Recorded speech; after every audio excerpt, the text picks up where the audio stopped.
Assalamualaikum warahmatullahi wabarakatuh. Selamat sore Tribuners, Aga Kareba. Senang sekali saya Gunawan kembali bisa menjumpai Anda dalam program Ngopi Ngobrol Virtual edisi Sabtu 8 April 2023. Tentunya di hari ke-17 Ramadan ini semoga kita selalu dalam keadaan yang sehat walafiat dan selalu bersemangat menjalankan ibadah puasa tentunya. Dan pada sore hari ini sangat spesial karena kita akan ngobrol banyak, kita akan bincang banyak tentang sebuah buku. Ya, karena tema kita pada sore hari ini yaitu bedah buku Andre Guruta, Literasi Ulama Sulsel Bar, yang tentunya sudah hadir juga bersama saya di sini. Penulis langsung dari buku ini yaitu ada Bapak Dr. Firdaus Muhammad MA yang juga merupakan Dekan Fakultas Dakwah dan Komunikasi UIN Alauddin Makassar. Selamat sore, Pak. Selamat sore. Assalamualaikum warahmatullahi wabarakatuh. Waalaikumsalam warahmatullahi wabarakatuh. Gimana puasanya Pak, semangat ya? Alhamdulillah. Ini sedikit lagi juga nih. Oh iya. Ini kita sambil ngabuburit nih ceritanya, kita Ngabuburit, ya, ngobrol betul. bedah buku dari Andre Guruta, Ya. Literasi Ulama Sulsel Bar. Nah, sebelumnya Tribuners perlu kita ketahui bersama bahwa Bapak Dr. Firdaus Muhammad MA meluncurkan sebuah buku berjudul Andre Guruta, Literasi Ulama Sulawesi Selatan dan Sulawesi Barat. Ini merupakan menjadi salah satu buku yang paling dinanti juga nih oleh para akademisi, juga para ulama, juga para murid pesantren ya Pak, bisa dibilang seperti itu ya. Nah, dalam buku ini terdapat banyak sekali profil ulama dari seluruh pelosok Sulawesi Selatan dan juga Sulawesi Barat tentunya, yang menyebarkan cahaya ilmu hikmah dari Al-Quran dan hadis. Langsung saja mungkin tanpa berlama-lama kita langsung tanya langsung sama penulisnya terkait buku dari Andre Guruta, Literasi Ulama dan Sulsel Bar. Oke, nah mungkin sebelum kita melangkah lebih jauh nih Pak, membahas spesifik tentang dari buku ini, karena seperti yang kita lihat Tribuners sudah ada di depan kita bersama, ada dua buku, ini seperti yang tadi saya lihat ini kayaknya ada jilid 1 dan jilid 2 ya Pak ya. Nah, mungkin kita membahas itu sebentar lagi. Nah, pertanyaan pertama, sejak kapan Bapak mulai aktif menulis nih Pak? Terima kasih banyak. Pertama saya ingin sampaikan bahwa Harian Tribun Timur sangat berkontribusi terhadap buku ini. Terutama saya sebut nama lah ya, sahabat AS kami itu di warung kopi di Tribun. Ya. Itu tahun 2014. 2014 ya. 2014. Lalu kemudian saya dipercayakan untuk mengisi kolom. Dulu itu namanya Perspektif. Lalu kemudian Pak Tamsil Tahir mengatakan tidak tepat. Karena kolom Perspektif itu adalah bagaimana pandangan Anda, opini Anda terhadap suatu masalah. Sementara yang Anda kaji ini adalah tokoh. Nah, kemudian saya mengubah rubriknya tersendiri. Kalau Perspektif itu kan ada penulis-penulis yang, jadi memang nama kolomnya dulu Perspektif. Tapi secara khusus saya meminta teman-teman di Tribun Timur untuk memberi kolom literasi ulama. Dan ternyata itu diamini. Dan itulah menjadi kolom sampai hari ini. Jadi tulisan saya mulai itu 2014. 2014. Jadi ini sesungguhnya adalah kumpulan tulisan dari kolom literasi ulama dari 2014 itu sampai 2023 ini. Nah, tahun 2017 itu saya menerbitkan kumpulan tulisan itu, cetak lebih 2000, itu Andre Guruta, Literasi Ulama Sulawesi Selatan dan Barat. Itu mendapat respon yang luar biasa, dan buku ini isinya itu 50 ulama. 50 ulama. 50 ulama yang terbit 2017. Nah, harapannya tahun berikutnya ingin menerbitkannya lagi, lalu kemudian tidak terwujud, dan alhamdulillah pada hari ini, pas 17 Ramadan 1444 Hijriah bersamaan dengan 8 April 2023 Masehi, ini buku Andre Guruta, Literasi Ulama Sulawesi Selatan dan Barat ini, saya menyatakan ini di launching, meskipun melalui obrolan ya, kita bedah. Betul, ini isinya 150. Jadi saya menghitung-hitung selama 2014 sampai sekarang itu mungkin sudah kurang lebih 200 kolom, 200 tulisan ya. Tetapi di buku ini saya hanya memuat 150 ulama Sulawesi Selatan dan Barat. Ini jumlah halamannya 424.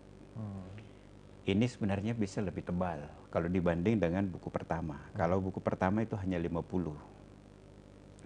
Karena satu halaman itu, satu lembar itu, satu halaman itu foto. Foto, ya. Karena memang sesungguhnya yang kita ingin perkenalkan adalah ulama dengan menampilkan foto. Dan Adinda harus ketahui, Mas Gunawan harus tahu bahwa yang terberat itu adalah mencari foto ulama. Iya. Iya. Karena ini berbicara soal sejarah ya Pak ya? Iya, Tentunya sejarah itu ulama. Nah, inilah kalau bicara apa ya, soal segala sejarah. macam. Saya itu kadang berpikir, kenapa kita itu menjadi tanda kutip lah ya, miskin literasi ulama. Kita tidak sulit mengurai sejarah ulama secara sempurna, secara detail. Ada ruang-ruang waktu yang begitu panjang, yang kemudian kita menemukan jedah di antara satu ulama generasi satu dengan yang lainnya, itu cukup panjang. Ada jedah itu bisa ada sampai 100 tahun. Lalu kemudian di antara jedahnya itu siapa pelaku sejarah, siapa ulama yang hadir pada masa itu tidak banyak terungkap. Nah, itu juga yang saya sayangkan karena banyak peneliti-peneliti sejarah misalnya itu mampu meneliti tentang Lagaligo, tentang sejarah suatu kabupaten, kerajaan-kerajaan gitu. Tapi ketika kita mencari sejarah ulama itu kita ternyata sangat terbatas. Situs-situs pun terbatas. Jadi hanya dari cerita ke cerita. Tetapi karena ini adalah fakta, peristiwa ya, pernah terjadi, pernah ada, sedikit banyaknya ada yang menyimpan foto-foto itu. Dan Anda bayangkan dari 2014 saya menjelajah lah begitu mencari foto-foto. Alhamdulillah saya menemukan ada ratusan lebih 100 foto-foto ulama yang menurut saya langka, tidak banyak terekspos. Makanya sebenarnya kekuatan dari buku ini itu adalah menceritakan tentang profil singkat ulama. Singkat saja ya, karena kalau di Tribun itu saya hanya mengisi rata itu 400 karakter. Tidak lebih, tidak kurang. Jadi kalau mengetik itu sudah ada space-nya. Nah, kadang masih ingin kita menceritakan sosok ulama sudah terbatas, sudah sampai gitu 400. Tapi kadang juga ada yang baru separuhnya, baru 200 kita mencari lagi data, karena ini berbasis data, ini bukan opini. Dan bagi saya suatu hal yang luar biasa adalah sejak 2014 itu menulis sampai hari ini, itu tidak pernah kehabisan. Tidak pernah misalnya ini kan saya selalu menulisnya hari Kamis. Setiap Kamis itu tidak pernah saya mau menulis lalu kemudian tidak ada bahan. Anda bisa bayangkan sudah masuk malam Jumat, sudah salat maghrib, itu belum ketemu. Biasa selesai salat itu baru saya berpikir mencari siapa ulama yang saya tulis itu. Saat itu juga? Iya, jadi mencari siapa ulama yang akan saya tulis. Nah, begitu misalnya ketemu nama, kemudian saya biasa langsung menghubungi narasumber by phone, orang yang mengetahui tentang itu. Nah, jadi artinya kadangkala ada suatu saat yang sangat emergensi sesungguhnya, pulang kerja, lalu kemudian belum lagi kan karena ini dikirim ya. Kalau gangguan jaringan gimana? Nah, itu misalnya kan hal-hal teknis. Jadi mungkin orang tidak tahu bagaimana beratnya saya menulis itu. Proses di balik itu. Karena ya di balik itu betul. Jadi kalau saya hanya mau menulis tentang opini, ya itu saya cukup di depan laptop lalu kemudian berselancar mencari data ini. Nah kalau bicara tentang ulama itu sangat berat. Karena memang hampir tidak ada, sangat terbatas data-data itu. Tetapi yang beruntungnya karena sesungguhnya cerita berantai itu ada. Itu. Justru begitu kita mengkaji ini, muncul yang satu, muncul lagi gurunya, muncul murid-murid yang lain. Jadi ternyata ketika saya menulis merangkai itu, akhirnya ketemu beberapa epicentrum pengembangan Islam di Sulawesi Selatan dan Barat. Jadi dari satu nama muncul nama yang lainnya, Pak, betul, ya? betul. Jadi kadangkala ada yang lebih terkenal gurunya dibanding dengan lebih terkenal muridnya dibanding gurunya. Ya. Maksudnya terkenal dalam pengertian yang terekspos diketahui oleh masyarakat. Padahal ternyata ada gurunya yang pasti jauh lebih hebat, tingkat kewaliannya. Ini yang tidak banyak terekspos. Nah, kita coba kalau lihat dari data ini ya, luar biasanya kita mencari, mengelola data ini, menelusuri. Misalnya saya memulai di sini dari Syekh Jamaluddin Akbar Al-Husaini. Nah, Syed Jamaluddin Akbar Al-Husaini ini diyakini sebagai salah seorang ulama pembawa Islam pertama di Sulawesi Selatan. Dan sangat sedikit cerita tentang itu, tapi beliau punya bukti sejarah dengan makam. Makam beliau ada di Tosora, Kabupaten Wajo. Di Wajo, ya. Ini kalau dari riwayat di sini tahun 1453 Masehi. Beliau meninggal, dimakamkan di Wajo. Artinya kan dari sebelumnya. Ini pendatang, ulama pendatang, Sayyid turunan Rasulullah, itu mulai dari Tosora itu. Nah, sekarang makamnya sudah menjadi destinasi wisata religi, dikelola dengan baik, dengan ada masjid tua di sampingnya itu. Nah, kami pernah dengan tim ke sana meneliti, bertanya, dan ada beberapa makam di situ, kompleks makam, kemudian ada masjid.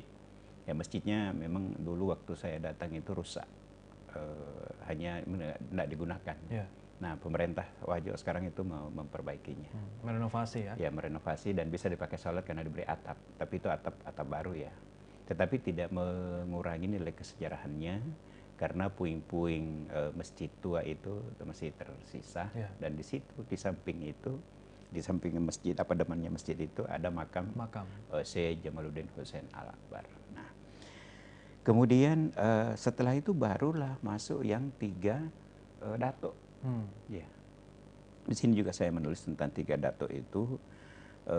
Ada Datuk Ribandang, Datuk Ritiro, Datuk Fatimah.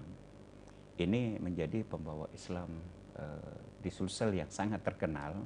Itu karena ini dilakukan gerakan dakwah dilakukan melalui kerajaan. Ya, masuklah Islam misalnya ada Sultan Alauddin. Nah, ada lagi misalnya anaknya, kemudian lagi turunannya ada Sultan Hasanuddin, dan terus akhirnya berkembang Islam di Sulawesi Selatan itu sangat masif, itu karena melalui kerajaan. Jadi karena sudah menjadi agama kerajaan, rajanya sudah mengucapkan syahadat, maka semua warga kerajaan itu menjadi Islam. Tentunya harus ikut juga. Islam itu menjadi masif. Bahkan ketika misalnya Raja Goa sudah masuk Islam, dia justru menyebarkan Islam ke daerah lain. Sampai terjadi kadang ada dengan negosiasi diplomasi, bahkan ada peperangan-peperangan kecil terjadi untuk mengajak raja lain masuk Islam. Jadi salah satu memang menjadi titik tekan penyebaran Islam itu adalah dari 3 datuk, karena melalui jalur kekuasaan. Nah, raja-raja diislamkan. Nah, lalu kemudian ada Syekh Jalaluddin Al-Aidid. Nah, ini kan kalau misalnya orang di Cikowang, di Mauluk Lompua, itu, jadi situ ada Syekh Jalaluddin Al-Aidid, salah seorang ulama yang kemudian menjadi guru Syekh Yusuf Al-Makassari. Nah, jadi artinya sebelum Syekh Yusuf itu ada 3 datuk. Sebelum ada 3 datuk juga ada Syekh Jamaluddin Husain Al-Akbar. Nah, lalu kemudian, nah ini ada jejak ulama itu di daerah Pumpanua, Pamanah. Ya, misalnya ada di sini saya tulis Syekh Abdul Majid bin Al-Hayy, ada Syekh Zainal Abidin Al-Bugisi, itu wafat tahun 1855. Kalau Syekh Abdul Majid itu wafat 1845. Makamnya masih ada di Pumpanua. Bahkan ini ulama tarekat, membawa tarekat Al-Muhammadiyah. Makanya beberapa waktu yang lalu itu ada kunjungan dari Syekh dari Qatar dan Malaysia, Syekh Muhammad Fuad. itu berkunjung ke Pompanua untuk menziarahi makam beliau ini sebagai mursyid tarekat Al-Muhammadiyah As-Sanusiyah Al-Idrisiyah. Nah ini, jadi ini terlupakan. Kadang-kadang orang tidak melihat bahwa ternyata perkembangan Islam itu di Sulawesi Selatan ada titik-titik epicentrum, saya menyebutnya begitu, titik pusat peradaban sebenarnya sudah dilakukan. Dan yang menjadi ciri khas dari ulama Pompanua dan Pamana itu adalah penulisan mushaf Al-Quran. Masih ada sampai sekarang. Masih ada sampai sekarang. Al-Quran dalam bentuk tulisan tangan. Nah, Anda bisa bayangkan. Masih disimpan dengan baik ya Pak? Masih tersimpan dengan baik. Nah, lalu kemudian yang menarik lagi adalah setelah dari Pompanua, ada Syekh Yusuf tadi, ada Pompanua, ada 3 dato, Syekh Yusuf, ada dari Pompanua, kemudian ada pengajian Salemo di pengajian Pangkep. Salemo di Pangkep. Ya itu.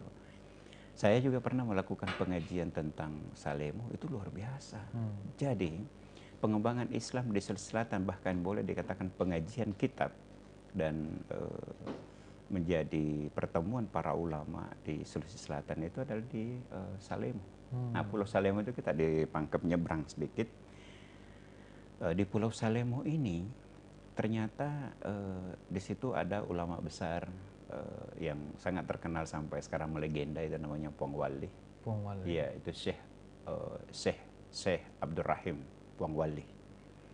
Nah, beliau sangat terkenal dengan kewaliannya. Banyak sekali cerita-cerita kewalian, karamah-karamah beliau yang melegenda sampai hari ini. Beliau kemudian dimakamkan di Pulau Sabutung. Dan beliau punya putra, dan putranya inilah yang banyak memberi pengajian di Salemo, itu Syekh Abdul Rasid bin Abdurrahim Puang Apala. Itu di Salemo. Nah, ulama-ulama yang pernah mengaji di Salemo itu diantaranya Syekh Muhammad Tahir, Imam Lapeo, yang sangat terkenal di Sulawesi Barat, Mandar. Itu pernah mengaji di Salemo. Gitu. Kemudian ada Syed Jamaluddin Puan Remak, itu justru dari kecil mengaji di Pulau Salemo. Di Pulau Salemo. Nah, ada Guru Taqi Haji Amri Said, itu beberapa. Ada Guru Taqi Haji Said Musamma. Dan menurut Syed Puan Makkah, itu ulama-ulama seperti Kiai Haji Ahmad Bone, Kiai Haji Muhammad Ramli, itu pernah ke Salemo. Apakah dalam waktu lama atau tidak, yang jelas Pulau Salemo adalah menjadi epicentrum ulama. Makanya disebut di situ sebagai pulau ulama sebenarnya. Jadi kita menemukan beberapa makam di sana, makam-makam para ulama yang memang harus ada pembinaan ya, pelestarian lah dari makam-makam ulama itu. Nah, dari Salemo itu kemudian karena ini kan pernah di bumi hanguskan, ya. Lalu kemudian memang di Salemo kita tidak menemukan banyak situs-situs sejarah di sana, karena memang hanya pengajian. Tapi ada Masjid Nurul Ulama di Pulau Salemo itu cukup bagus, dan kami dari Fakultas Dakwah dan Komunikasi UIN Alauddin Makassar menjadikannya desa bina. Salah satu alasannya karena merupakan pulau tempat penyiaran Islam, pendidikan Islam, pengajian yang diikuti oleh para ulama-ulama, dan itu sudah ada beberapa ulama di sana. Jadi justru kegiatannya dilakukan di rumah-rumah, tidak hanya dipusatkan di masjid, tapi justru lebih banyak di rumah. Nah, dan di sana juga ada pengusaha-pengusaha waktu itu kan ini daerah transit ya. Banyak pengusaha-pengusaha yang kemudian membiayai biaya hidup. Jadi ulama di sana benar-benar fokus untuk memberi pengajian karena ada yang menjamin kehidupannya. Jadi dari berbagai wilayah daerah datang di Pulau Salemo. Nah, lalu kemudian datang Guru Kiai Haji Muhammad As'ad. Nah, Guru Kiai Haji Muhammad As'ad datang, beliau lahir di Mekah, lalu kemudian datang di Tanah Wajo, leluhurnya. Beliau lahir tahun 1907, kemudian mungkin usia 20 tahun beliau ke Sengkang, lalu kemudian mendirikan pesantren. Ya. Waktu itu namanya Madrasah Arabia Islamiyah. Yang kemudian nama itu setelah beliau wafat, yaitu kemudian diberi nama Pondok Pesantren Asadiyah Sengkang. Nah, pada saat Kiai Haji Muhammad Asad mengembangkan syiar Islam di Wajo, itu ada beberapa ulama yang kemudian menjadi muridnya. Sebutlah Andre Gurta Kiai Haji Abdurrahman Ambodale, ulama yang lahir 1900, lebih tua 7 tahun. Kiai Haji Abdurrahman Ambodale itu lahir di Tanah Sitolo di Kabupaten Wajo, kemudian mengaji Kiai Haji Muhammad Asad. Beliau bersama-sama Andre Gurta Kiai Haji Daud Ismail, beliau dari Sopeng, kemudian ada Kiai Haji Abdul Pak Bajah dari Sidrap, kemudian ada Andre Gurta Kiai Haji Muhammad Yunus Maratan dari Belawah, Wajo, ada Gurta Kiai Haji Abdul Malik Muhammad. Nah, beberapa ulama yang mengaji di Kiai Muhammad Asad itulah yang kemudian menjadi berkesinambungan sampai sekarang. Nah, kalau silsilahnya itu sudah mulai tersambung, murid-muridnya, bagaimana pengembangan Madrasah Arabia Islamiyah yang kemudian menjadi pesantren Asadiyah. Itu dari Kiai Haji Muhammad Asad mengajar Kiai Haji Abdurrahman Bodale, Andre Gurta Kiai Haji Abdurrahman Bodale, kemudian mendirikan pesantren Darul Dakwah wal Irsyad di Mangkoso, kemudian berkembang Parepare, Kebalangan, dan sekarang menjadi memiliki ratusan cabang se-Indonesia. Dan ini silsilah keulamaan bisa ditemukan dengan mudah. Bapak Kiai Muhammad Asad mengajar Kiai Haji Abdurrahman Bodale, Kiai Haji Abdurrahman Bodale mengajar ulama-ulama lain yang kemudian berkesinambungan sampai sekarang. Lalu kemudian saya kira juga yang menarik adalah dari perkembangan Islam ada juga di Sulawesi Barat. Nah, makanya kan ini kenapa disatukan ada Sulawesi Selatan dan Sulawesi Barat, karena itu dulunya kan menyatu, satu ya, Sulawesi Selatan. Sulawesi Selatan, betul. Belakangan baru ada Sulawesi Barat. Nah, terutama di daerah Campalagiang, Pembusuang, saya pernah ziarah di sana beberapa kali melihat sebenarnya kesinambungan.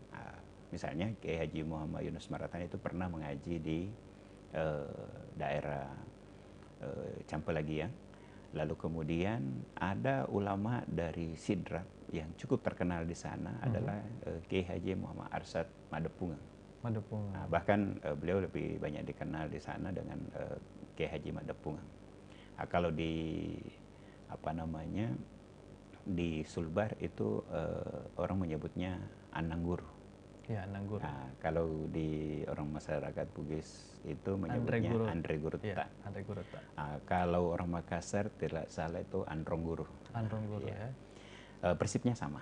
Nah, di Sulawesi Barat itu ada ulama besar yaitu Habib Sayyid Alwih bin Abdullah Jamalulail. Nah, Sayyid Alwih ini itu ulama yang lahir di Jawa, kemudian mengembangkan Islam sampai suatu waktu dia bertemu dengan nelayan-nelayan itu kalau tidak salah di NTB ya, maaf saya ini ada di sini Syekh Jamaluddin.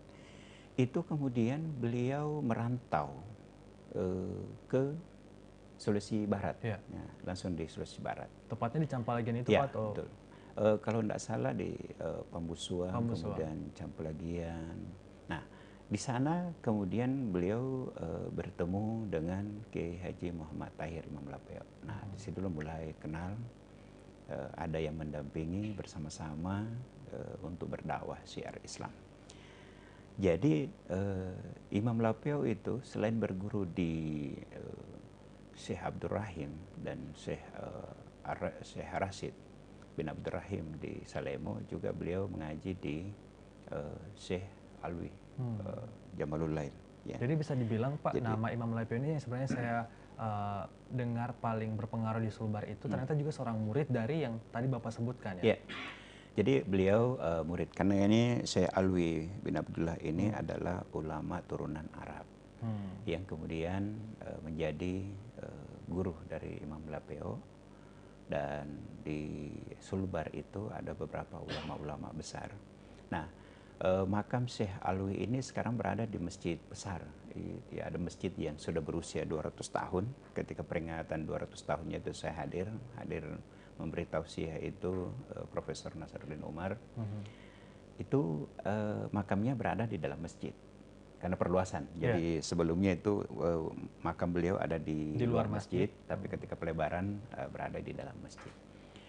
Nah, beliau kemudian punya anak yang kemudian mengembangkan Islam di di Pinrang itu, di Junglero itu, Sayyid Alwi Habib Hasan bin Alwi. Ini Syekh Hasan ini adalah putra dari Syekh Alwi Abdullah yang kemudian di Ujung Lero mengembangkan Islam. Nah, jadi ada pertautan antara Islam ulama-ulama di Sulawesi Selatan dan Sulawesi Barat. Nah, Anda bisa bayangkan bagaimana dulu ulama-ulama di Campelagian itu, apalagi kita melihat, pernah saya mendatangi makam di situ, Masya Allah. Ini ulama disebutkan. Jadi agak terjaga tradisi di Sulawesi Barat itu. Kita ziarah ke makam Kiai Haji Mada Pungeng, kemudian ada makam beberapa ulama-ulama besar yang kemudian punya riwayatnya masing-masing. Jadi Sulbar itu banyak sekali ulama-ulama yang mengembangkan di sana. Dan saat ini sangat dijaga ya Pak ya? Ya, betul. Dan ada juga ulama yang pernah datang ke sana berpengaruh, lalu kemudian kembali ke tanah air, ke kampung halamannya. Di antaranya adalah Syekh Hasan Yamani. Nah, jadi Syekh Hasan Yamani ini sampai ada pesantren di Campelagian itu, pesantren Syekh Hasan Yamani. Jadi beliau tidak wafat di sana, tetapi besar sekali pengaruhnya, punya pengaruh. Jadi di daerah Campelagian, Pembusuan, di Polman itu kita melihat jejak-jejak ulama yang kemudian menariknya adalah pengajian-pengajian yang dilakukan dari rumah ke rumah. Beberapa waktu yang lalu saya ke sana masih menemukan ada pengajian-pengajian itu. Bahkan ada pengajian dibina oleh, kan ada Syekh Abdul Hamid yang kemudian menjadi mertua dari Ki Haji Arsad Mada Pungeng. Itu punya murid binaan perempuan. Nah, namanya kalau orang di sana Anang Guru Edda. Anang Guru Edda. Iya, itu. Berarti perempuan ya, Pak? Perempuan. Nah, itu mengajar kitab kuning. Jadi beberapa misalnya cetakan-cetakan dari pengajian yang cukup terkenal di sana, ya kita sebut ada senior saya di UIN dulu, namanya Wajidi Sayadi, itu sudah profesor. Ada Dr. Muhammad Zain di Kementerian Agama sekarang. Itu adalah pengaji yang dari rumah ke rumah gitu. Jadi ada persamaan antara pengajian di Campelagian dengan di Salemo. Jadi pengajian-pengajian dipusatkan di rumah. Nah, dari penelusuran kita, sesungguhnya saya itu tidak menelusuri kesejarahan. Lebih kepada melihat ketokohan. Nah, tetapi pada akhirnya karena buku ini saya urut berdasarkan tahun kelahirannya. Jadi tidak tahun wafatnya, jadi ini tidak berdasarkan abjad. Ini berdasarkan dari tahun kelahiran. Dari tahun kelahiran sampai ke 150 ulama di sini. Itu kemudian menunjukkan ada priorisasi gitu. Kita mengetahui siapa duluan, siapa guru, siapa murid. Ada yang lebih tua usianya, seperti saya sebutkan tadi, Andri Gurtaki Haji Abdurrahman Bodale itu lahir tahun 1900. Kemudian Gurtaki Haji Asad itu 1907 lahir. Artinya lebih tua 7 tahun, tapi beliau adalah murid. Jadi ada beberapa ulama-ulama yang datang di Sulawesi Selatan itu dari turunan Arab. Ada misalnya Syekh Abdurrahman Firdaus. Wah, itu ulama yang kemudian beliau lah yang memberi nama Darud Dakwah wal Irsyad. Jadi nama Dede itu bukan nama dari Guru Kiai Haji Abdurrahman Modalet, tapi nama ini dari seperjuangan beliau orang Arab namanya Syekh Abdurrahman Firdaus. Nah, beliau juga ikut mengembangkan Islam di Jampueh, Pindrang. Jadi di Pindrang itu saya pernah ke sana, tempatnya Guru Kiai Haji Ali Yafi. Kemudian sekarang pesantrennya dikembangkan oleh putra beliau, Guru Kiai Haji Hilmi Ali Yafi. Di Jampueh itu ada masjid tua di sana. Lalu kemudian ada Kali Jampueh, itu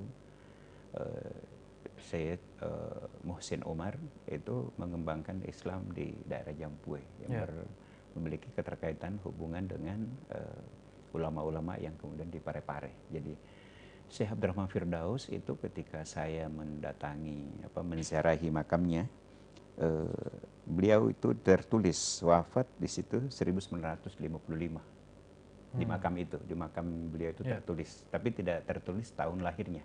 Yang jelas beliau lahir di luar Indonesia, beliau orang Arab, kemudian wafat di Parepare. Pemakaman itu sekarang sudah dibatasi, sudah tidak dipakai lagi karena padat. Tetapi disitulah ada beberapa ulama, diantaranya Syekh Abdurrahman Firdaus. Nah, pola penulisan buku ini sebenarnya saya itu hanya melihat ulama ini siapa namanya, kemudian siapa orang tuanya, di mana beliau lahir, kemudian di mana mengaji, yaitu pada ulama-ulama siapa mengaji, lalu kemudian apa karya-karya beliau, di mana beliau mengaji, siapa-siapa muridnya, dan di mana wafat. Sederhana sekali polanya, tapi tidak sederhana itu mendapatkan jawaban. Betul. Jadi mencari namanya beliau siapa. Ini ada yang menarik juga, misalnya Kiai Haji Imam Timurung itu biasa lebih terkenal dari nama tempatnya. Ada Kiai Haji Tahirong di Sinjai. Dan ada dalam penelitiannya Pak Prof. Kadir Ahmad itu orang biasa bertanya, ulama-ulama di bagian selatan. Di bagian selatan itu Sinjai, Bulukumba, kemudian Jeneponto, Takalar. Kalau gue banyak yang sudah terekspos. Nah, ternyata ulama yang banyak mengembangkan Islam di daerah selatan itu adalah Androgota Kiai Haji Ahmad Boni. Jadi beliau mewarnai perkembangan Islam di daerah sana. Di bagian selatan itu. Bagian selatan. Jadi perkembangan Islam di Sulawesi Selatan sebenarnya sudah melingkar. Gitu. Jadi tidak ada wilayah yang tidak tersentuh. Dan bahkan sampai di Selayar. Nah, di Selayar itu saya pernah ke sana, ada jalan namanya Jalan Kiai Haji Muhammad Hayung. Itu. Undergurta Kiai Haji Muhammad Hayung itu ada Hayung di Selayar. Nah, jadi penelusuran Islam di Sulawesi Selatan banyak yang belum terungkap. Nah, makanya melalui buku yang saya susun dengan urutan kelahirannya ini, kemudian kita bisa mengetahui siapa ulama yang lebih tua dan kapan wafatnya.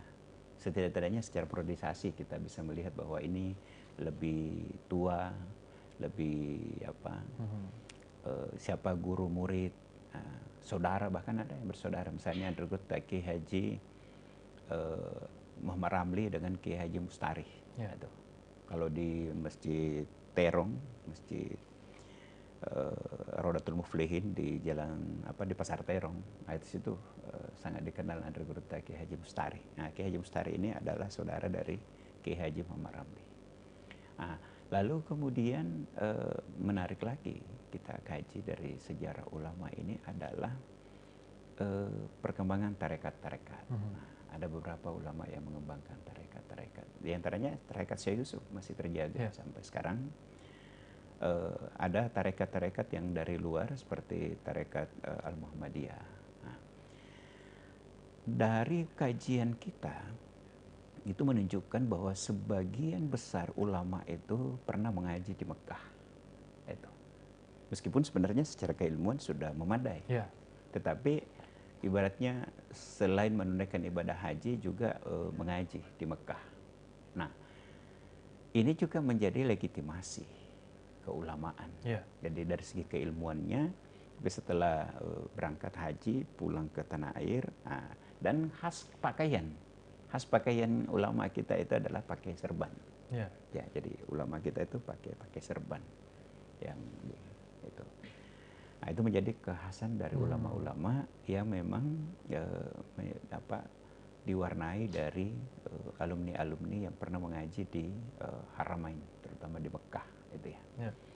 Nah, penampilannya seperti itu. Ulama-ulama kalau kita lihat ini, ulama sebagian besar menggunakan serban, dan itu menambah karisma dari para ulama-ulama.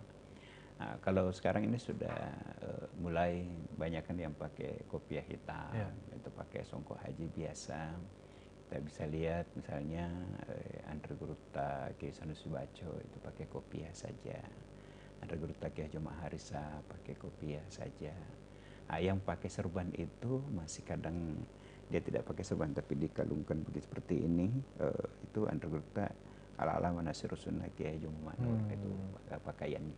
Yeah. Nah, sebagian besar ulama itu pernah mengaji di Mekah, Mekah Al-Mukarramah. Tapi ajaran yang dikembangkan adalah ajaran Ahlus Sunnah wal Jamaah. Nah, dari kehadiran para ulama di Sulawesi Selatan itu mengembangkan Islam dengan karakteristik masing-masing, dengan kekuatannya pada pengajian kitab kuning. Jadi ini saya kira yang itu juga yang menjadi salah satu ya anggaplah syarat keulamaan dalam penulisan buku ini adalah di mana mengaji dan di mana pengaji. Yeah. Itu. Nah, belakangan lahir ulama-ulama intelektual. Nah, ulama intelektual itu misalnya Profesor Abdurrahman Shihab, itu ulama yang sangat terkenal. Tetapi beliau juga adalah dikenal orang kampus, pendiri UMI, pernah rektor di UMI, pernah rektor di UIN. Ada Profesor Quraish Shihab, anaknya gitu. Ada Profesor Umar Shihab, yaitu saudara Pak Quraish. Itu karakteristiknya ulama yang juga intelektual. Itu sudah mulai ada perkembangan keilmuan sampai sekarang. Dan kita juga melihat ditandai dengan hadirnya pesantren-pesantren. Yeah. Yang berbeda di Jawa dengan di Sulawesi Selatan, kalau di Jawa itu lebih kepada hubungan murid, guru murid. Nah, jadi seorang kiai mengajar santrinya bertahun-tahun. Lalu kemudian santri ini tamat, dapat ijazah. Lalu kemudian dapat ijazah dari beberapa kitab dari gurunya. Nah, kemudian dia kembali ke kampungnya masing-masing atau di daerah tertentu mendirikan pesantren. Sehingga kalau di Jawa itu ada beberapa pesantren-pesantren namanya berbeda-beda. Tetapi dari silsilah keilmuan itu bersambung. Yeah. Misalnya Ki Haji Hasyim Asy'ari itu punya murid-murid yang kemudian berkesinambungan. Makanya ya, ketika misalnya mendirikan Nahdlatul Ulama, cepat sekali terintegrasi jaringan-jaringannya karena ini jaringan guru murid. Di Sulawesi Selatan itu pola pengembangan pesantren itu misalnya pesantren Asadiyah. Itu membuka cabang-cabang. Jadi beberapa guru ulama yang mengaji dari Guruta kemudian mengembangkan di daerah masing-masing, tapi itu cabang. Nah, pesantren Asadiyah itu memiliki ratusan cabang di Sulawesi Selatan. Yeah. Apalagi di daerah lain, ada di Sumatera, di Kalimantan, di Papua itu ada. Pola yang sama juga dikembangkan di DDI, Darul Dakwah Wal Irsyad. Jadi ada DDI di Wajo, nah itu ada Asadiyah di Bone, itu berkembang. Yeah. Dan itulah yang mewarnai sekarang pesantren Asadiyah, pesantren DDI itu berkembang pesat. Nah, jadi yang sangat dominan pesantren di Sulawesi Selatan adalah pesantren Asadiyah, pesantren DDI. Ada juga pesantren misalnya di Macopa, didirikan oleh Kiai Haji Marsuki Hasan. Kemudian diteruskan oleh Kiai Haji Arif Marsuki. Jadi kita di Sulawesi Selatan ini sangat kaya dengan hasanah lembaga pendidikan yang diwarnai oleh kehadiran para ulama-ulama. Dulu ulama itu sebenarnya bersinergi dengan pemerintah yang disebut dengan qadi. Nah, Kade, tapi kalau di kampung orang menyebutnya Kali. Ada Kali Belawa, Kali Jampue, Kali Bone. Nah, itu posisi keulamaan dengan amanah sebagai Kade, yang kemudian di kampung orang mengenalnya Kali. Itu. Baik, luar biasa ya Tribuners, ada pengantar dan juga penjelasan yang sangat tertata ya Pak ya. Karena memang seperti yang kita ketahui tadi juga sempat disampaikan oleh Bapak Firdaus mengenai ada saja tentunya kendala-kendala yang dialami saat menulis ini. Salah satu diantaranya itu ya minimnya data ataupun informasi. Nah, dari keseluruhan buku yang Bapak tulis saat ini sudah berjumlah 3 jilid atau 3 jilid ya, betul ya Pak ya? Ini 150. Kalau jilid pertama itu 50. Ya. Kemudian yang satu buku ini isinya 150. Nah, dari keseluruhan ulama yang Pak Firdaus tulis, mana yang kira-kira mungkin menurut Pak Firdaus paling sulit atau dalam artian minim informasi, susah kita dapatkan jejaknya? Hampir semua. Jadi tidak ada yang benar-benar utuh. Spesifik satu tidak ada ya Pak ya? Ada seperti Guru Tambo Dale, Kiai Haji Abdurrahman Bodale, itu cukup lengkap datanya. Terlalu banyak, begitu banyak informasi-informasi yang kita bisa akses. Dan ada pengalaman, ya saya menganggapnya pengalaman spiritual. Jadi Andre Gurta itu meninggal hari Jumat. Nah, jadi Andre Gurta Kiai Haji Abdurrahman Bodale itu meninggal pada hari Jumat. Kemudian pada saat saya tiba di rumah sakit akademis hari itu, Jumat itu, masjid sudah ngaji, selawat, hampir azan. Saya baru tiba, jadi orang sudah ke masjid. Saya baru tiba. Jadi saya agak luang waktu. Karena orang sudah pergi semua ke masjid, saya memiliki waktu yang luang. Karena memang saya terlambat datang, saya melihat Guru Kiai Haji Abdurrahman Bodale itu sebelum Jumat sudah ngaji, masjid sudah menjelang azan, melihat wajah Guru. Cukup lama saya memandangnya. Lalu kemudian ba'da Jumat tersebar kabar beliau wafat. Jadi saya itu menganggap ada secara emosional ya. Ketika orang bicara tentang Guru Tambo Dale, saya boleh menganggap bahwa di antara orang yang terakhir melihatnya saya gitu ketika beliau menjelang wafat di hari Jumat itu. Itu tahun 96. Nah, ada juga ulama yang sangat besar pengaruhnya. Misalnya selain Guru Kiai Haji Muhammad As'ad, yang paling banyak juga bercerita itu adalah Andre Guru Kiai Haji Muhammad Yunus Maratan. Kok saya sampai bermimpi ingin menulis riwayat beliau, riwayat hidup Guru Kiai Haji Muhammad Yunus Maratan. Karena beliau wafat tahun 86, beliau punya saudara juga, Kiai Haji Abdullah Maratan, meninggal juga tahun 86. Guru Kiai Haji Muhammad Yunus Maratan ini punya karakteristik yang luar biasa. Beliau mendirikan, memodernisasi pesantren Asadiyah, kemudian beliau juga mendirikan radio Suara Asadiyah. Wah, itu yang kemudian besar sekali pengaruhnya di Sulawesi Selatan sampai Sulawesi Tenggara itu adalah radio Suara Asadiyah yang merilai kegiatan-kegiatan pengajian di pesantren Asadiyah.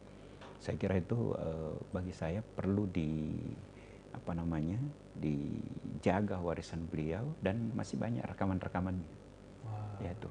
Jadi saya pernah datang ke radio Asadiyah, itu kaset masih banyak. Hanya sayang memang butuh perhatian sebelum rusak gitu. Jadi ada beberapa kasetnya Guru itu yang masih tersimpan rekamannya. Tapi rekaman paling banyak, kaset paling banyak itu mungkin ada sampai ratusan. Itu Andre Guru Kiai Haji Abdul Pak Baja. Jadi saya pernah ke studio radio Suara Mesra di Parepare itu. Yang mendirikan juga adalah Guru Kiai Haji Abdul Pak Baja. Jadi kalau di Sengkang ada Guru Kiai Haji Muhammad Yunus Maratan mendirikan radio, sahabatnya teman pengajian sama-sama murid dari Kiai Haji Muhammad As'ad juga itu mendirikan radio Suara Mesra. Mesra itu Masjid Raya. Nah, yang kaset-kasetnya banyak sekali. Itu karena memang beliau ketika ke daerah, menurut cerita riwayat itu adalah beliau membawa kaset merekam dirinya sendiri. Jadi ucapannya itu terekam. Suara beliau itu sangat lantang. Ya, suaranya pelan, lantang. Nah, itu kekhasan dari Andre Guru Kiai Haji Abdul Haq Baja. Nah, Saudara Gunawan, ini yang menarik itu adalah dari ulama adalah pada keilmuannya, ketawaduannya, kesederhanaannya. Jadi misalnya saya ingin cerita pengalaman dengan Guru Ki Haji Abdul Haq Baja. Ya. Jadi suatu waktu saya datang ke rumah beliau. Saya dari Makassar. Saya ke Makassar, ke Parepare, mencari di mana pesantren DDI Al Furqan gitu. Asar, tibalah waktu asar ketika sampai di pesantren itu. Saya senang sekali karena baru masuk ada gurta. Saya lihat gurta. Tapi ada sepertinya ibu-ibu orang tua santri yang kemudian bicara sama gurta.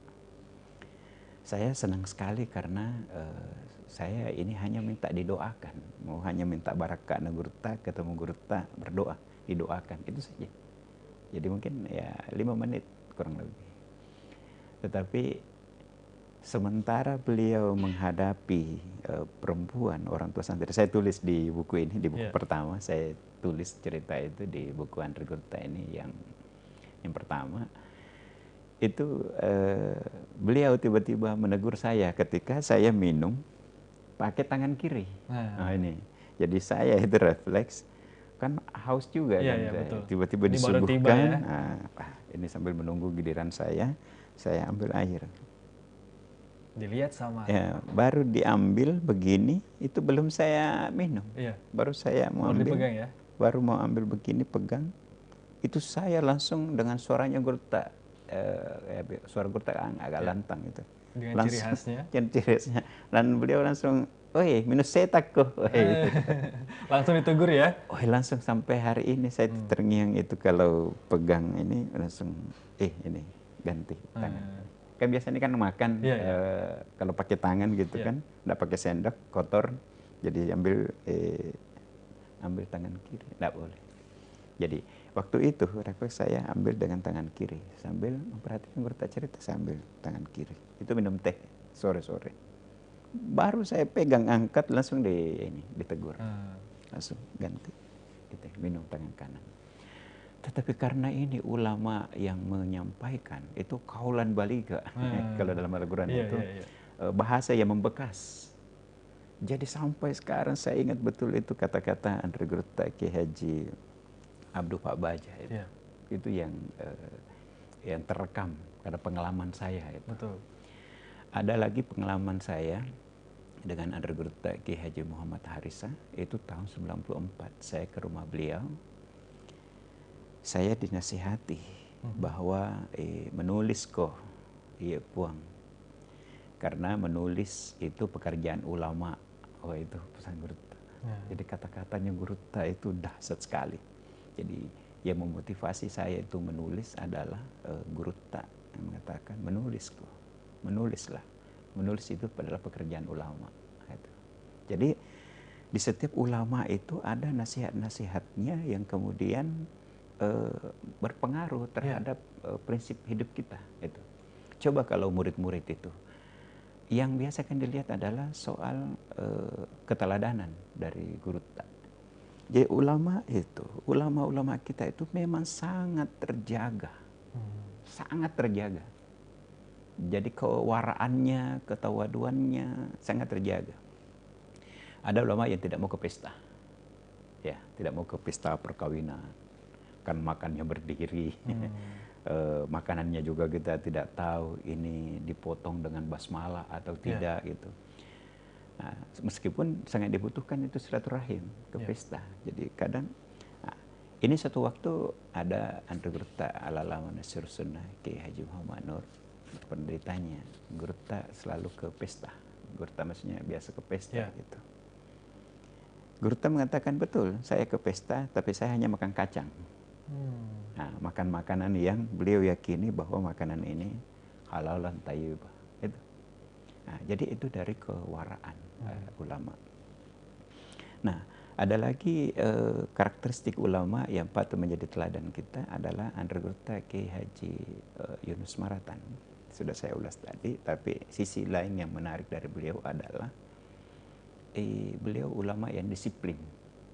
sangat disiplin. Dan saya pernah bertemu dengan istri beliau, Ibu Husna. Beberapa tahun yang lalu saya bertemu dengan istri Gurutta. Saya minta cerita, Gurutta Ummi ini bercerita tentang suaminya, tentang Gurutta. Itu mengatakan betul, Gurutta itu sangat disiplin. Jadi aktivitasnya memang ternyata banyak sekali waktunya Gurutta itu di malam hari digunakan selain salat tahajud adalah menulis. Menulis. Tulisan lontara, menulis tulisan lontara. Jadi ada misalnya buku As-Salatu Imaduddin. Saya ingat waktu kecil itu buku itu ada saya baca dari kecil. Ingat sekali tulisannya As-Salatu Imaduddin. Tapi dia bahasa Tulisan lontara. Bahasa Bugis ya, lontara. Nah, ini kedisiplinan beliau memimpin pesantren dengan berbagai cabang-cabangnya dan memberi pengajian. Saking sibuknya beliau mengatur waktu, ya.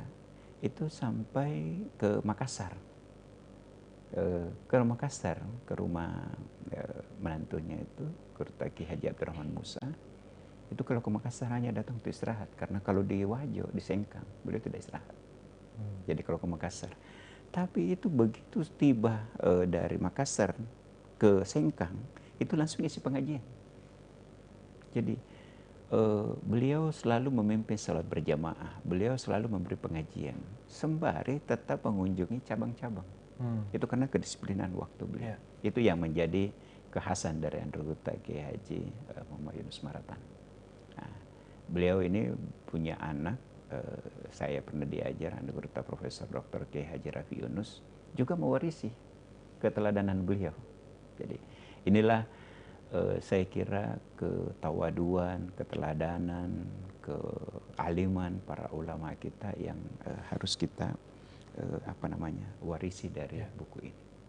Sedikit banyaknya buku ini merekam aktivitas secara singkat dari para ulama-ulama, dan saya masih sangat membutuhkan data-data. Ini kita harus turun mengkaji betul data-data dari para ulama yang mengembangkan Islam di Sulawesi Selatan. Nah, kemudian Pak, timbul pertanyaan dari 3 buku yang telah Bapak tulis, terdiri dari banyak sekali ulama, apakah kira-kira masih ada kemungkinan ulama yang belum terekspos tapi justru perannya sangat besar? Oh iya. Kira-kira saat ini Pak? Cukup banyak, masih banyak Banyak, sesungguhnya. ya? Jadi karenanya kenapa kolom ini tidak dihentikan? Itu. Karena belum habis stoknya. Masih sangat banyak sekali yang akan Jadi kita dapat. misalnya tadi pagi saya ada kuliah di Pasca Sarjana, kemudian tadi mahasiswa itu menyebut misalnya jejak sejarah ulama itu ada di daerah Sidrap. Itu beliau teman itu menyebut Syekh Bojo. Iya, saya ingat. Syekh Bojo itu ulama yang sangat terkenal dan belum saya tulis. Itu. Tapi karena masih terbatas masih literatur. minim ya Pak. Nah, yang baru-baru ini adalah Kiai Haji Imam Timurung. Itu juga kemudian saya baru menulisnya, ternyata beliau saudara dengan Kiai Haji Zainal Abidin di Pompanua. Nah, sehingga Quran yang ditulis tangan itu masih ada sampai sekarang. Jadi sebenarnya inilah tadi yang saya katakan, ketika dibuka ini tersingkap lagi, dibuka ini tersingkap lagi. Jadi banyak sekali. Betul. Jadi saya belum sampai 200 ulama yang terkumpul. Tapi kalau di buku ini 150. Di buku sebelumnya itu ada 50, tetapi ada sebagian sudah masuk di sini. Dan saya meyakini masih banyak sekali ulama-ulama kita yang belum tercover. Masih banyak sekali. Ada di Bone misalnya, di Bone itu ada pesantren Al-Amiriyah. Jadi kalau di Sengkang ada pesantren Madrasah Arabia Islamiyah yang kemudian menjadi pesantren Asadiyah. Kemudian ada di DDI, Darul Dakwah Wal Irsyad.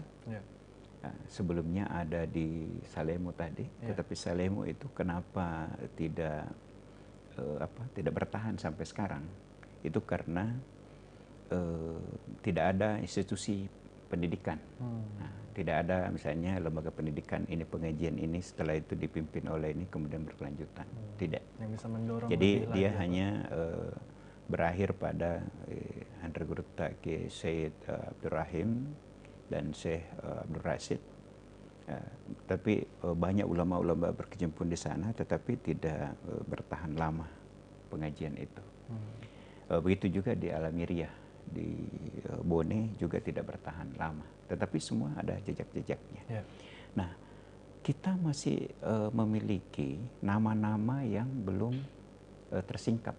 Itu masih banyak sekali ulama sekali yang belum tersingkap.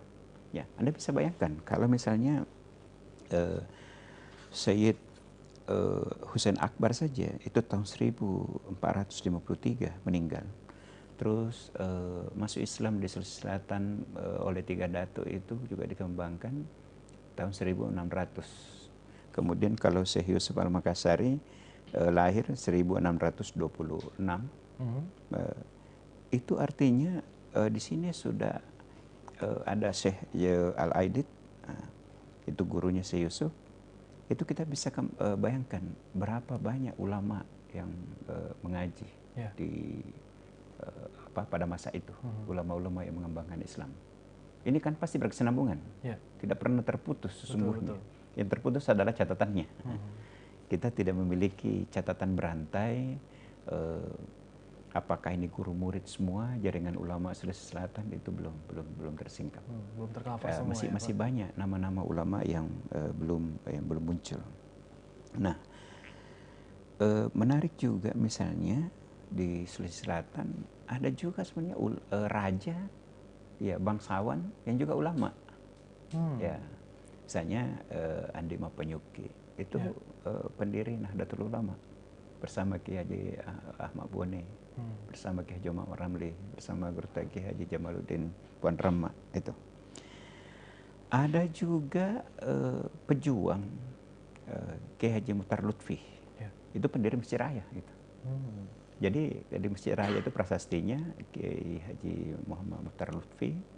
Kalau tidak salah beliau orang Padang, tapi beliau lah yang menginisiasi lahirnya Masjid Raya. Kemudian di situ ada juga nama Kiai Haji Daniel, Kiai Haji Ahmad Bone, Kiai Muhammad Ramli. Tapi inisiatornya adalah Kiai Haji Muhammad Lutfi. Ya, ada. Ada juga tokoh-tokoh yang tetap saya sebut di sini karena perannya sangat besar. Misalnya Haji Fadli Luran, pendiri IMIM, pendiri kan pesantren IMIM. Nah, tokoh-tokoh seperti itu. Ada juga Haji Kalla. Haji Kalla saya masukkan karena Haji Kalla itu punya basic pemahaman agama yang baik, meskipun menonjol sebagai pengusaha. Tapi beliau pencinta ulama dan menjadi bendahara Masjid Raya seumur hidup. Bahkan sekarang Yayasan Kalla tetap membiayai sebagian dari pembiayaan di Masjid Raya. Itu sebagai pengusaha yang cinta kepada ulama. Itu. Ya termasuk Pak Aksa Mahmud. Pak Aksa Mahmud ketika saya perlihatkan buku ini, itu luar biasa apresiasinya. Bahkan saya dikasih lagi pekerjaan untuk menelusuri beberapa ulama-ulama, terutama di selatan. Nah, itu. Artinya apa? Kita memiliki data yang masih berserakan. Kalau ini harus kita benar-benar mengkajinya, menggalinya, supaya bisa menelusuri. Di kemudian hari, saya memastikan kita akan merindukan kehadiran para ulama-ulama ini. Kita mengingat misalnya dari foto-foto. Nah, saya menginginkan itu, apalagi saya kan ketua komisi Infokom di MUI Makassar. Terus saya mimpikan bahwa kita punya kalau di Jawa itu kan ada foto-foto ulama. Ini kita bisa bikin bingkai foto-foto ulama Sulawesi Selatan. Betul. Iya. Ini foto yang langkah gitu.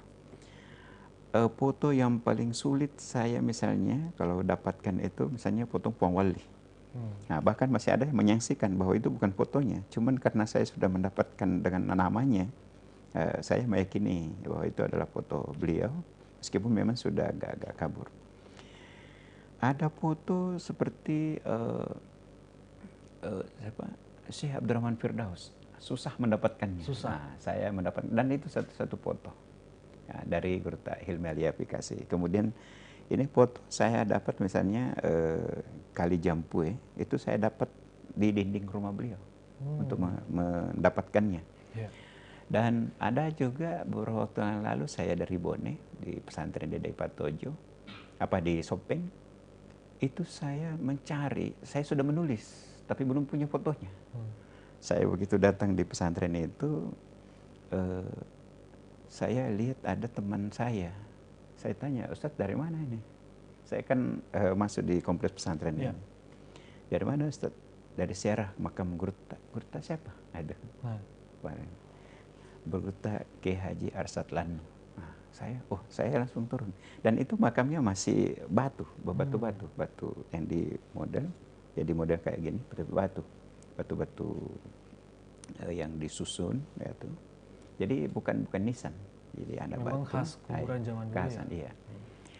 Lalu saya karena kegiatan pengabdian masyarakatnya Fakultas Dakwah di pesantren itu, saya kemudian menanyakan mana foto beliau. Wah, susah sekali. Saya masih ingat itu, saya dramatisir cara mengambil foto Gurta. Satu-satunya itu foto Kiai Haji Arsat Lanu, ada terpasang di dinding tapi tinggi. Wah, terpaksa ini ada anak santri, kita suruh naik di meja, kemudian dituntut oleh gurunya itu, untuk mengambil foto itu, foto Gurta. Satu-satunya foto ya Pak ya? Ya, kemudian saya foto. Ya. Nah, itu beratnya lagi di foto karena kan dicermin. Betul. Dibingkai dan ada kacanya. Itu kan biasa pantulannya. Ya, jadi pantulan. Sementara saya kan butuh kualitas foto. Kualitas yang bagus. Nah, jadi sebenarnya foto-foto lama itu ada berserakan. Jadi saya itu biasa kalau datang ke rumah seseorang, biasa tiba-tiba melihat ada foto. Oh ini foto. Oh ini ada lagi foto. Itu ini siapa gitu. Nah, jadi ada beberapa foto ulama yang saya dapatkan dan disitulah kesyukuran saya. Saya pernah ke Bantaeng. Ada seorang pengurus DDI sudah meninggal. Anaknya itu sahabat dengan istri saya. Saya istirahat di kamar. Baru merebahkan badan, tiba-tiba melihat bingkai foto ulama-ulama di situ. Ada puluhan foto ulama. Wih, saya langsung. Tapi tidak ada namanya Pak? Ada. Nah, justru itulah. Ya Allah, lamanya saya cari foto ini, dapat di sini. Dapat. Itu. Bertahun-tahun saya mencari foto ini, adanya di sini. Jadi memang ada ulama kita kehilangan jejak, fotonya tidak ada. Tetapi ada juga sebagian foto yang disimpan baik oleh keluarga tapi tidak terekspos ke mana-mana. Itu. Hanya keluarga saja yang menyimpan. Ada keluarga yang menyimpan, bahkan kadang-kadang keluarga tidak menyimpan. Jadi maaf ini kan karena keakraban kedekatan keluarga para ulama, kadangkala saya misalnya bertanya kapan Guru tak lahir, dia tidak ingat. Kemudian kapan Guru tak wafat, lupa juga. Itu. Kadang-kadang bisa saya tidak dihafal ya. Jadi bukan berarti tidak mencintai orang tuanya, tentu tidak. Tapi ketika ditanya tahun berapa lahir, tanggal, bulan, tahun berapa wafat, di mana dimakamkan, itu kadang lupa. Gitu. Iya, kapan ya? Kemudian saya tanya lagi, fotonya Gurta. Wah, itu di mana fotonya Gurta? Jadi misalnya saja ini, Andre Gurta Ki Haji Muhammad Daniel. Susah sekali saya mencarinya, meskipun saya masih dapat beliau. Tahun 90-an awal itu, beliau masih aktif ceramah. Itu saya susah mendapatkan fotonya. Ada Gurta Ki Haji Said Musamma. Saya diajar oleh beliau di Pesantren Nahda melalui kitab Tanwirul Qulub. Dulu kan kita tidak berani foto Gurta. Mencari fotonya itu sangat susah. Sampai saya ke rumahnya Ustaz Darul Falah, itu menemukan foto susah sekali. Yang mana fotonya? Ada fotonya waktu masih muda. Tapi saya cari foto yang masih yang terbaru, yang artinya yang menggambarkan beliau ketika usia-usia menjelang wafat gitu. Tidak ada. Tapi saya menemukan di tempat lain. Wah, saya senang sekali ketika menemukan fotonya Gurta dengan ekspresi yang sangat bagus. Itu. Dan Anda harus tahu, misalnya penulisan saya itu, saya sampai pernah ke pekuburan Arab. Nah, di sana kan banyak sekali ulama. Ya. Buku ini sudah di Jogja, karena ini cetak Makassar, tapi dicetaknya penerbit Makassar, tapi cetaknya di Jogja. Sudah di Jogja proses cetak, tapi saya sangat terganggu tidak menemukan tahun wafat. Tahun lahir ada, Tapi tahun wafat tidak diketahui. tidak. Saya cari tidak ada. Makanya saya kemudian ke jalan apa di Lamuru itu ya, Lamuru apa pekuburan Arab ya, di Montoala. Saya datang di situ periksa, tuh yang mana makamnya Gurta. Saya dapat lah. Jadi membutuhkan angka saja ya, angka itu mahal sekali, Pak. Karena kita tidak boleh salah. Betul. Iya. Jadi sangat memungkinkan di sini ada yang salah, sangat memungkinkan ya. Iya. Saya tidak mau membuat orang ragu, tapi sangat memungkinkan ada yang salah. Tapi saya berhati-hati sekali untuk tidak salah. Berhati-hati sekali untuk tidak salah.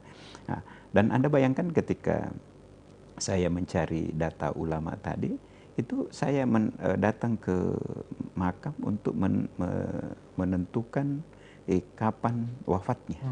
Karena tahun lahirnya ada, ya? Tapi mencari tahu tahun wafatnya kapan, itu luar biasa penelusurannya. Itu yang menjadi suka duka.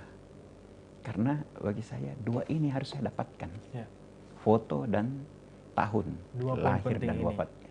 Bagi saya itu yang paling mahal. Dan ini misalnya saya mengurut ini dari nama-namanya itu saya urut dari apa namanya? Berdasarkan tahun kelahirannya. Jadi semua urutannya ini, sehingga ada yang bapak jauh sekali dengan anaknya karena ada masa ulama itu banyak sekali. Iya. Ada masa di mana ulama itu hampir seusia. Ya, di awal ini kan misalnya nih, ini ada pertemuan ulama-ulama di Sulawesi Selatan. Ini misalnya kita dapatkan ini bertemu semua. Ada Gurta Kiai Haji Daud Ismail, ada Gurta Kiai Haji Abdurrahman Bodalle, ada Gurta Junaid Sulaiman, ada Gurta Kiai Haji Wahab Baja, ada Gurta Yunus Maratan. Ini ketemu segenerasi itu. Nah, meninggalnya tidak jauh beda. Jadi ada masa di Sulawesi Selatan itu perkumpulan ulama-ulama. Termasuk ketika misalnya proses kelahirannya Darul Dakwah wal Irsyad. Itu ada pertemuan ulama di Sopeng. Jadi ada Gurta Kiai Asad bertemu dengan ulama-ulama Sulawesi Selatan. Dan Anda bisa bayangkan bagaimana akses ketika itu. Luar biasa pasti. Pertemuan dari satu tempat ke tempat yang lain. Dan Adinda Gunawan juga yang menarik adalah karamah-karamah ulama. Banyak sekali karamah-karamah ulama. Ya mungkin kalau orang pakai rasionalitas mungkin ini dianggap tidak rasional. Tetapi itu yang terjadi. Sangat mungkin terjadi pada kekasih Allah, para waliullah, para ulama. Misalnya ada Gurta Kiai Haji Abdurrahman Bodalle itu banyak sekali karamah-karamahnya beliau. Itu. Misalnya kan yang paling sering kita dengar itu beliau akan mudah mendapatkan ketika butuh uang. Itu di sela-sela kitab ada uang. Biasa suruh santrinya ambil itu kitab, ada uang di situ sesuai dengan kebutuhan. Ketika membangun, lalu kemudian dibutuhkan dana, ya kemudian diambil dari situ. Itu nggak logis kalau menurut logika kita, tapi itu yang terjadi. Ada Kiai Syekh Abdurrahim Pongwali. Pongwali itu cerita yang kita dapatkan ketika di sana ada orang yang pergi memancing. Lalu kemudian mengatakan, saya niatkan ikan ini untuk Pongwali. Itu tiba-tiba ada Pongwali di situ muncul. Langsung mengatakan, mana ikan saya? Oh ini Pong. Setelah itu menghilang. Itu. Jadi itu tidak rasional, tapi secara kasat mata orang melihatnya. Pernah perahunya terbalik. Ini kan Pulau Salemo ke Labakan misalnya, itu kan darat ke pulau itu. Meskipun kalau kita dari pinggir pantai tetap masih bisa kelihatan itu pulaunya. Pulau itu tidak terlalu luas. Nah, kalau pernah naik perahu kemudian terbalik, itu tiba-tiba muncul di permukaan dan kondisi kering. Gitu. Jadi banyak cerita-cerita ketika kita menyimaknya. Saya dulu pertama ya Ustaz Kambi itu ketika menelusuri tentang Puang Wali, banyak sekali hal yang mistik terjadi. Nah, terutama Dr. Kiai Haji Abdurrahman Bodale itu di dalam masjid menerima Lailatul Qadar, itu luar biasa, 17 Ramadan. Dahsyatnya. Kemudian ada, saya kira juga yang menjadi catatan kita di Sulawesi Selatan ini memang belum ditradisikan secara berkesinambungan itu haul. Haul, iya. Ya, haul memperingati wafatnya ulama. Tapi Pak, mohon maaf koreksi kalau salah, kayaknya ada di salah satu daerah di Sulbar itu memang di sana memang rutin kayaknya haul ya. Itu benar atau tidak, Pak?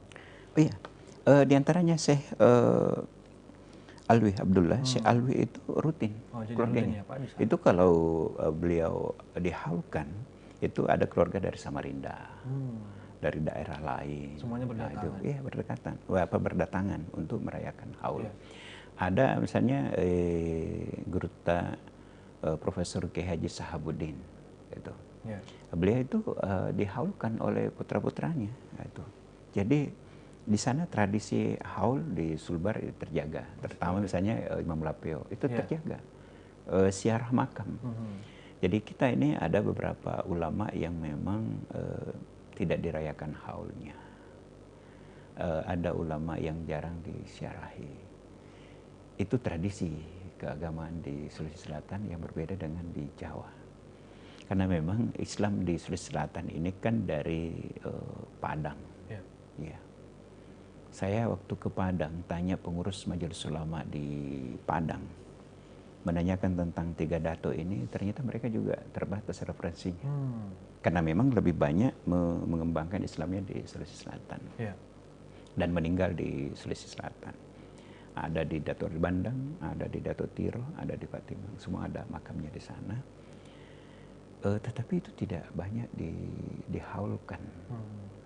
Haul itu hari wafatnya, wafatnya haul keberapa itu. Nah, ini kita di Sulawesi Selatan belum banyak melakukan itu. Yang rutin misalnya saya tahu itu Andrew Kiai Haji Muhammad Harisa, itu setiap tahun ada perayaan haulnya. Mulai dari 40 harinya, 100 harinya, lalu kemudian 1 tahun. Ya, karena bisa dibilang ini salah satu bentuk penghargaan mengenang kembali ya. Iya, betul. Dari ulama kita. Jadi inilah cara kita untuk selalu menghidupkan ulama, untuk kita mewarisi bagaimana jasa-jasanya, keteladanannya, akhlaknya. Wah, tuh. Itu kalau dihaulkan kan kita hadir, kemudian mengenang. Gitu. Kita misalnya masih sangat baru, Andrew Guruta Kiai Haji Sanusi Baco. Guruta itu dimakamkan di tempat kelahirannya. Itu. Jadi ibaratnya beliau lahir di Maros, kemudian di rumah tempat dilahirkan, disitulah beliau dimakamkan. Sendirian di situ, ada kompleks tersendiri di situ. Nah itu dihaulkan, supaya untuk apa? Mengenang. Nah kita tidak banyak. Bahkan ada pengalaman begini, Dinda. Itu kan Syekh Arsyad Al-Banjari dengan Guruta Kiai Haji Abdurrahman Bodale itu kan bersahabat. Nah, suatu waktu saya bersama Kiai Haji Zawawi Imran, menemani beliau bersiarah ke Guruta Kiai Haji Abdurrahman Bodale di Mangkoso, di masjid itu kan. Nah, kemudian tiba di sana, kita lagi siarah, kemudian datang rombongan siarah gitu. Nah, kita kan settingan makamnya itu kan Guruta itu meskipun ada ruang di situ ya, tapi kan sempit. Jadi di belakang masjid itu, belakang mihrab itu ada tempat makamnya Guruta Kiai Jamre Said, Guruta Kiai Jamre Bone, dan satu lagi saya ada yang menyebut bahwa itu Raja Sopiandri aja. Tapi yang saya tahu satu Guruta Kiai Jamre Said, bapaknya Guruta Kiai Haji Fori Wajdi. Kemudian yang satunya Guruta Kiai Haji Abdurrahman Bodale, Allah yarham. Nah, orang kemudian berdoa itu lama berdoa, berdiri, tapi di seberang jalan. Jadi antara orang yang berdoa dengan makamnya Guruta, di situ ada jalanan. Jadi lewat kendaraan. Gitu. Nah, kalau di Jawa makam itu kan ada lagi seperti makamnya Guruta Kiai Haji Muhammad As'ad. Oh itu susah sekali dijangkau karena gunung, kemudian di apa namanya pemakaman yang sangat padat. Ya. Jadi Gurta Kiai Haji Muhammad Asad itu kan dia hanya pakai batu, tidak ada nisannya. Beliau wasiatkan jangan pakai nisan. Jadi beliau hanya batu di situ. Kemudian Andre Gurta Kiai Haji Yunus Maratan itu sangat sempit sekali. Jadi ketika kita misalnya mau berdoa itu sangat sulit untuk duduk. Ya. Kita hanya bisa berdoa berdiri. Nah, ini mungkin bisa kita tradisikan untuk mengenang ulama-ulama kita, penghargaan terhadap ulama-ulama kita, agar generasi-generasi yang mendatang akan memahami bahwa Sulawesi Selatan adalah tempat lahirnya hasanah keilmuan melalui para ulama-ulama yang ada di Sulawesi Selatan yang harus kita kenang. Ini saja baru baru sebagian yang dapat saya dokumentasikan, tapi menurut saya ini sudah sebuah catatan-catatan yang perlu dikembangkan oleh generasi-generasi kita yang akan datang. Betul. Ya. Jadi luar biasa Tribuners ya perbincangan kita hari ini ya Pak. Memang kalau kita mau bahas lebih dalam lagi sebenarnya ini kita masih butuh waktu yang lebih lama lagi ya tentunya, tapi kita dibatasi oleh durasi. Saya sebut ini Pak, buku ini sebagai penolong. Karena memang dari buku ini kita bisa mengetahui sosok dari para ulama-ulama kita di Sulawesi Selatan maupun di Sulawesi Barat. Kita bisa mengetahui keteladanan yang mereka lakukan, yang beliau lakukan tentunya. Jadi saya sebut ini sebagai penolong lah, khususnya mungkin seperti saya, kaum anak muda yang tentunya sangat minim informasi tentang ulama-ulama di Sulawesi Selatan maupun di Sulawesi Barat. Yang harus kita lakukan ke depan, ini kan kalau buku sekarang kan sudah terbatas ya. Generasi-generasi sekarang bukan lagi pembaca buku. Jadi ke gadget lagi. Ya, jadi ini di Tribun sudah ada teman-teman ya termasuk Anda itu mendokumentasikan dengan jadi tulisan di Tribun itu kemudian divisualisasikan. Ada fotonya Gurta, lalu kemudian ada suara voice. Nah itu sekarang saya kira kita harus beradaptasi. Jadi ini yang saya sebut dengan digitalisasi literasi ulama. Itu harus, dan itu banyak peminatnya. Ya, jadi kita bisa lihat berapa yang baca, berapa yang sudah lihat, like dan sebagainya. Karena kalau buku ini distribusinya terbatas. Betul. Dan kecenderungan orang membaca juga sudah semakin minim. Tapi saya siasati, pernah ada ini saudaranya Ustaz Kambi, Abdurrahman Kambi di Pangkep, itu tidak sadar menamatkan buku dalam waktu yang sangat singkat, sehari apa 2 hari gitu. Karena memang ini hanya 2 halaman. Kita baca ini sudah 1. Jadi hanya 2-3 halaman kalau sudah dalam bentuk buku. Jadi orang ketika membacanya baru 1, 2, 3 ya, 3, 4 halaman. Ya, 3 halaman, 4 halaman satu ulama. Sehingga orang dengan mudah baca 1, selesai 1. Nah, baca lagi berikut. Karena tulisannya pendek. Nah, itu kemudian menjadikan orang mudah membacanya. Itu strategi juga.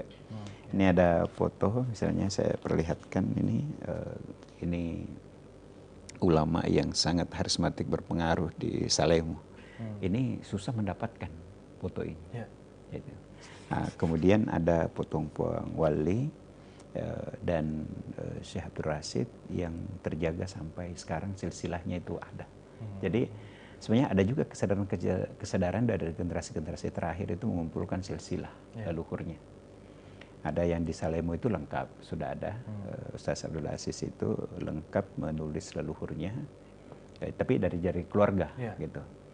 Ada Ustaz Fadli Ibrahim juga itu secara aktif mengumpulkan data-data tentang ulama di Pumpanua dan Pamana, penulis Al-Quran. Nah ini justru lahir di generasi kesekian. Jadi mungkin tidak turun dari anak, tapi kemudian di kemudian hari ada cucunya yang sangat masif mendokumentasikan leluhurnya.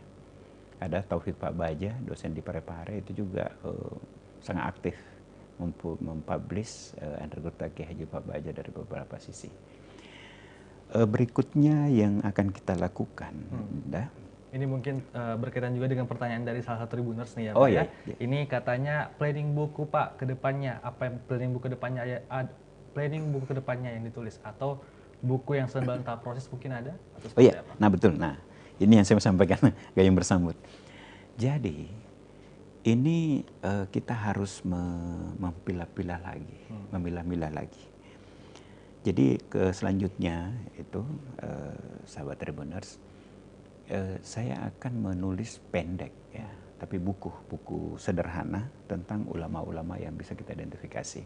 Misalnya Andrew Gurta Kiai Haji Abdurrahman Bodale, data cukup. Andrew Gurta Kiai Haji Umayun Maratan cukup. Yang saya sudah tulis Andrew Gurta Kiai Haji Sanusi Baco itu sudah, dan saya beruntung sekali wawancara dengan beliau. Jadi data saya itu valid dari beliau. Ada cerita yang mungkin tidak banyak diketahui orang terungkap di buku itu dari cara penggalian saya ke Gurta. Dan sementara yang saya proses sekarang adalah buku 80 tahun Andrew Gurta Profesor Kiai Haji Fari Wajdi, pimpinan DDI. Nah, gurunya Ustaz Kambi, guru kita semua. Itu tahun ini bulan 6 nanti beliau berusia 80 tahun. Nah, momen-momen seperti itu. Saya juga sementara menyelesaikan, sebenarnya sudah selesai tapi saya menyerahkan ke beliau untuk dikoreksi. Itu Jalan Jiwa, biografi Andrew Gurta Kiai Haji Profesor Dr. Kiai Haji Najamuddin Abdul Safa, Ketua MUI Sulawesi Selatan. Jadi kalau Andrew Gurta Kiai Haji Sanusi Baco sudah saya tulis, dan ada cerita seperti ini. Ini cerita guyon saja. Gurta Kiai Sanusi Baco dulu bercerita setelah saya perlihatkan buku 80 tahun beliau, kemudian dibaca. Suatu waktu saya datang lagi ke rumah Gurta. Lalu kemudian Gurta mengatakan, menangis Kak baca bukumu. Itu. Wah, itu responnya beliau. Iya. Menangis Kak baca. Saya bilang, bagian mana Pung? Nah, beliau berkesimpulan begini. Ini saya yang mengalami. Kamu hanya tulis. Kamu hanya menulisnya. Kalau saya mengalami. Jadi ketika kau bercerita tentang ibuku, kemudian beliau sakit, meninggal di pangkuanku, itu memoriku ingat kepada ibuku. Itu. Jadi ketika saya cerita, beliau Gurta mengatakan, saya menangis baca buku itu. Sesungguhnya karena dari cerita beliau, tapi ketika sudah jadi tulisan, beliau baca, beliau nangis.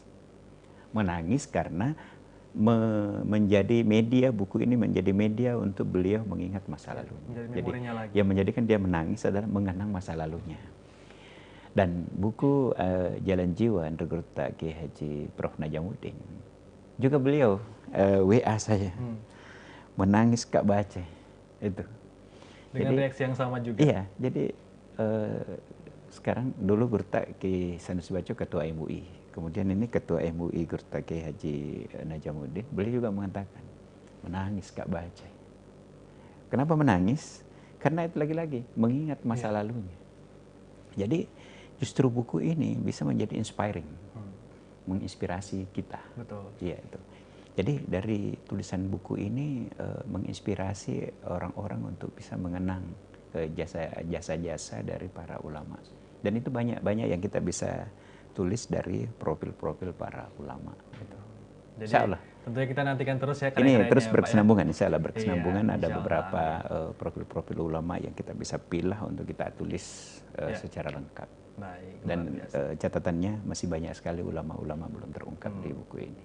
Tapi bahkan kita saya doakan lancar terus. Insya Allah, amin. Terima kasih. Terima kasih banyak Pak. Alhamdulillah ya, kita ngobrol lama. Kita bisa ngobrol lagi di lain kesempatan insya Allah, dan ngobrol iya. lebih dalam lagi terkait ulama-ulama kita di Sulsel Bar khususnya. Ya, terima kasih Terima Gunawan. kasih Tribuners sudah menyaksikan kami dari awal program hingga akhir program. Untuk itu saya Gunawan mewakili kru yang bertugas pamit undur diri. Terima kasih. Sampai jumpa, selamat menantikan waktu berbuka puasa. Wassalamualaikum warahmatullahi wabarakatuh. Waalaikumsalam warahmatullahi wabarakatuh.